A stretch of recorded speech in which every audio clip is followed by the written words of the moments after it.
اللہ الرحمن الرحیم۔ السلام علیکم ورحمۃ اللہ وبرکاتہ۔ امید کرتی ہوں کہ آپ سب اللہ رب العزت کے فضل و کرم سے خیریت سے ہوں گے۔ میں ہوں عائشہ بنت عبداللہ اور آپ دیکھ رہے ہیں عائشہ بنت عبداللہ اسلامک چینل۔ میری ریکویسٹ ہے ویڈیو کو اینڈ تک ضرور دیکھیے گا۔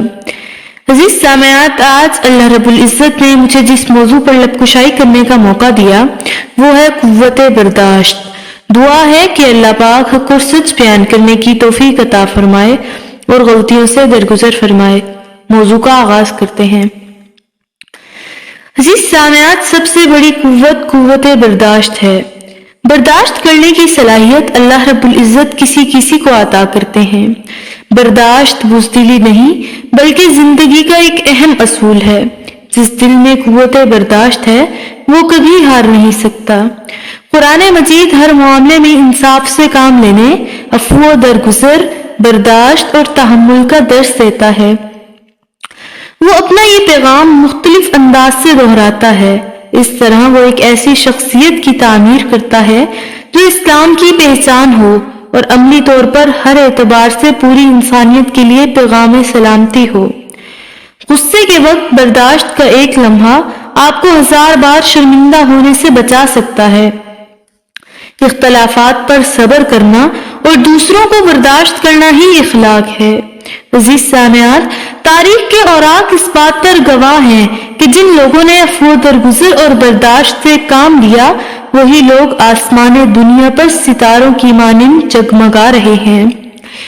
صدر ایوب خان پاکستان کے پہلے ملٹری ڈکٹیٹر تھے۔ وہ روزانہ سگریٹ کے 2 بڑے پیکٹ پیتے تھے۔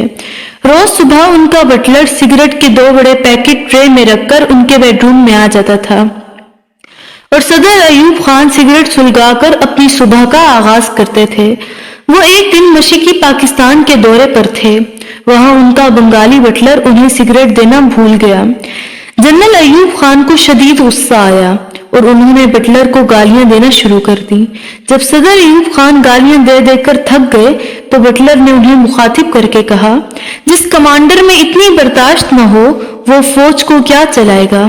مجھے پاکستانی فوج اور اس ملک کا مستقبل خراب دکھائی دے رہا ہے۔ بٹلر کی بات صدر ایوب خان کے دل پر لگی۔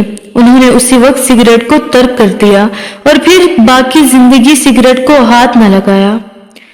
عزیز سامعات، آپ نے رستم زمان گاما پہلوان کا نام سنا ہوگا۔ ہندوستان نے آج تک اس جیسا دوسرا پہلوان پیدا نہیں کیا۔ ایک بار ایک کمزور سے دکاندار نے گاما پہلوان کے سر میں وزن کرنے والا بوٹ مار دیا۔ گاما پہلوان کے سر سے خون کے فوارے پھوٹ پڑے۔ گاما پہلوان نے سر پر مفلر لپیٹا اور چپ چاپ گھر لوٹ گیا۔ لوگوں نے کہا، پہلوان صاحب، آپ سے اتنی کمزوری کی توقع نہیں تھی۔ آپ دکاندار کو ایک تھپڑ مار دیتے تو اس کی جان نکل جاتی۔ گاما پہلوان نے جواب دیا، مجھے میری طاقت نے پہلوان نہیں بنایا، میری برداشت نے پہلوان بنایا ہے، اور میں اس وقت تک رستم زمان رہوں گا جب تک میری قوت برداشت میرا ساتھ دے گی۔ قوت برداشت کے بارے میں چین کے بانی ماؤ زے تونگ اپنے دور کے تمام لیڈرز سے آگے تھے۔ وہ 75 سال کی عمر میں سردیوں کی رات میں دریائے شنگھائی میں سوئمنگ کرتے تھے اور اس وقت پانی کا درجہ حرارت -10 ہوتا تھا۔ ماؤ زے تونگ انگریزی زبان کے ماہر تھے لیکن انہوں نے پوری زندگی انگریزی کا ایک لفظ نہیں بولا۔ آپ ان کی قوت برداشت کا اندازہ لگائیے کہ انہیں انگلش میں جب لطیفہ سنایا جاتا وہ لطیفہ سمجھ جاتے لیکن خاموش رہتے، لیکن بعد میں جب ٹرانسلیٹر اس لطیفے کو ٹرانسلیٹ کرتا تھا تو وہ دل کھول کر ہنستے تھے۔ قوت برداشت کا ایک واقعہ مغل بادشاہ ظہیر الدین بابر بھی سنایا کرتے تھے۔ وہ کہتے تھے، انہوں نے زندگی میں صرف 2.5 کامیابیاں حاصل کی ہیں۔ ان کی پہلی کامیابی ایک اژدہے کے ساتھ لڑائی تھی۔ ایک جنگل میں 20 فٹ کے ایک اژدہے نے انہیں جکڑ لیا اور ظہیر الدین بابر کو اپنی جان بچانے کے لیے اس کے ساتھ 12 گھنٹے اکیلے لڑنا پڑا۔ ان کی دوسری کامیابی خارش تھی۔ انہیں ایک بار خارش کا مرض لاحق ہو گیا۔ خارش اس قدر شدید تھی کہ وہ جسم پر کوئی کپڑا نہیں پہن سکتے تھے۔ بادشاہ ظہیر الدین بابر کی اس بیماری کی خبر پھیلی تو ان کا دشمن شبانی خان ان کی عیادت کے لیے آ گیا۔ یہ بادشاہ ظہیر الدین بابر کے لیے مرنے کا مقام تھا کہ وہ بیماری کی حالت میں اپنے دشمن کے سامنے جائے۔ ظہیر الدین بابر نے فوراً پورا شاہی لباس پہنا اور بن ٹھن کر شبانی خان کے سامنے بیٹھ گئے۔ وہ آدھا دن شبانی خان کے سامنے بیٹھے رہے۔ پورے جسم پر شدید خارش ہوئی، لیکن ظہیر الدین بابر نے خارش نہیں کی۔ بادشاہ ظہیر الدین بابر ان دونوں واقعات کو اپنی دو بڑی کامیابیاں قرار دیتے تھے اور آدھی دنیا کی فتح کو اپنی آدھی کامیابی کہتے تھے۔ عزیز سامعات، دنیا میں لیڈرز ہوں، سیاستدان ہوں، حکمران ہوں یا عام انسان ہوں، ان کا اصل حسن ان کی قوت برداشت ہوتی ہے۔ دنیا میں کوئی شارٹ ٹیمپرڈ، کوئی غصیلا اور کوئی جلد باز شخص ترقی نہیں کر سکتا۔ دنیا میں معاشرے، قومیں اور ملک بھی صرف وہی آگے بڑھتے ہیں جن میں قوت برداشت ہوتی ہے، جن میں دوسرے انسان کی رائے، خیال اور اختلاف کو برداشت کیا جاتا ہے۔ لیکن بدقسمتی سے ہمارے ملک، ہمارے معاشرے میں قوت برداشت میں کمی آتی جا رہی ہے۔ ہم میں سے ہر شخص ہر وقت کسی نہ کسی شخص سے لڑنے کے لیے تیار بیٹھا ہے۔ شاید قوت برداشت کی یہ کمی ہے جس کی وجہ سے پاکستان میں دنیا میں سب سے زیادہ قتل اور سب سے زیادہ حادثے ہوتے ہیں۔ لیکن یہاں پر سوال پیدا ہوتا ہے کہ ہم اپنے اندر برداشت پیدا کر سکتے ہیں؟ اس کا جواب ہاں ہے، اور اس کا حل رسول اللہ صلی اللہ علیہ وآلہ وسلم کی حیات طیبہ میں ہے۔ ایک بار ایک صحابی رضی اللہ تعالیٰ عنہ نے رسول اللہ صلی اللہ علیہ وآلہ وسلم سے عرض کی، یا رسول اللہ صلی اللہ علیہ وآلہ وسلم، آپ مجھے زندگی کو پرسکون اور خوبصورت بنانے کا کوئی ایک فارمولا بتا دیجئے۔ آپ صلی اللہ علیہ وآلہ وسلم نے فرمایا، لا تغضب، غصہ نہ کیا کرو۔ آپ صلی اللہ علیہ وآلہ وسلم نے فرمایا، دنیا میں 3 قسم کے لوگ ہوتے ہیں۔ نمبر 1، وہ لوگ جو جلدی غصے میں آ جاتے ہیں اور جلد اصل حالت میں واپس آ جاتے ہیں۔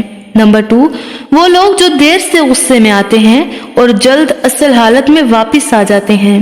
نمبر 3، وہ لوگ جو دیر سے غصے میں آتے ہیں اور دیر سے اصل حالت میں لوٹتے ہیں۔ آپ صلی اللہ علیہ وآلہ وسلم نے فرمایا، ان میں سے بہترین دوسری قسم کے لوگ ہیں، جبکہ بدترین تیسری قسم کے انسان۔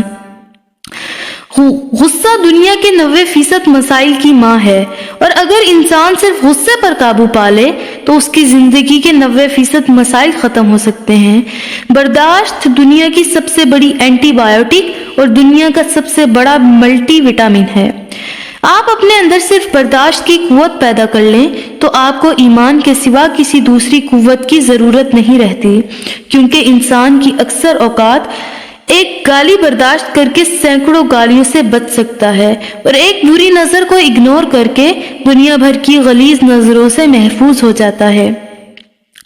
آج کے بعد آپ کو جب بھی غصہ آئے تو فوراً اپنے ذہن میں اللہ کے رسول صلی اللہ علیہ وآلہ وسلم کے یہ الفاظ لائیے۔ آپ صلی اللہ علیہ وآلہ وسلم نے فرمایا تھا، لا تغضب، غصہ نہ کیا کرو، اور اعوذ باللہ من الشیطان الرجیم پڑھ لیا کرو۔ مجھے یقین ہے کہ اللہ کے رسول صلی اللہ علیہ وآلہ وسلم کے یہ الفاظ آپ کی قوت برداشت میں اضافہ فرما دیں گے۔ دعا ہے کہ اللہ پاک ہمیں رسول اللہ صلی اللہ علیہ وآلہ وسلم کے فرامین پر عمل کرنے کی توفیق عطا فرمائے۔ ویڈیو اچھی لگی ہو تو دعاؤں میں ضرور یاد رکھیے گا۔ لائک، شیئر اینڈ سبسکرائب کرنا مت بھولیے گا، اور بیل آئیکن کو ضرور پریس کر دیجیے گا۔ السلام علیکم ورحمۃ اللہ وبرکاتہ۔